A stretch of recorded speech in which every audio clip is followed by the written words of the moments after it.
Morning to you, Desiree. Well, certainly campaigning. That's the word, that's the buzzword here at the Ladysmith CBD. As you can see right behind me, if I can just step out of the shot, the Deputy President of the ANC, Mr. David Mabuza, is actually making his way into the CBD. This is where he will be officially welcomed at the uKhahlamba regional offices. And of course, before taking part in the entire day's program, which was basically around interacting with community members, basically proceeding with what was happening yesterday, encouraging community members to also attend the January 8th celebrations, which will be taking place here in Ladysmith, and also the party's election manifesto in Durban. But with me, without wasting any time, I've got the Deputy Chairperson of the ANC in the province, Mr. Mabuyakhulu. Mr. Mabuyakhulu, thank you very much for your time. It's a bit drizzling.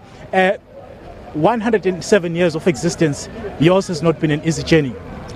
Well, I think certainly it makes us as the African National Congress to be the oldest liberation movement in the whole of the continent. And we are actually being very proud of this. And we want to give kudos to our forebears who actually formed this movement way back on the 8th of January 1912. And indeed it has now been up to us as the current crop of leaders and the crop generation of the ANC members and supporters to be able to be the one that can ensure that the ANC can actually also celebrate another 107 years from now going forward. And that it will be a great thing for us to be able to achieve. Of course, over and above celebrating the 107 years that you are celebrating today, the issue at hand that people are talking about is jobs, corruption. You are a governing party. What are you going to do? What are you going to do to turn this around?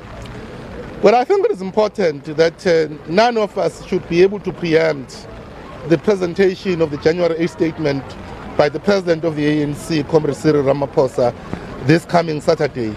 Nor should we be able to start to speculate about what he will not say. But I think it is important, and suffices for one to say, that the ANC has been on public record saying that amongst the key issues that we need to actually deal with now going forward, now that we're 25 years in the democracy, the issue of jobs have come up tops, that we should be able to find answers. And the country has already seen. We have seen the investment conference, we have seen the job summit, we have seen visible steps and actually very clear plans to deal with the issues of jobs. Mr. Mabuyakhulu, I've got one important question that I need to ask you before we let you go. We've got about a minute left.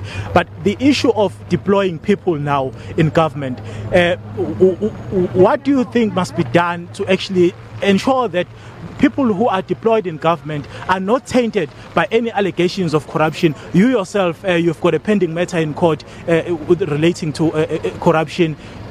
What does it say about the confidence of the people that the party deploys in government? Well, I think, again, we should be able to listen to what the National List Conference of the ANC has said.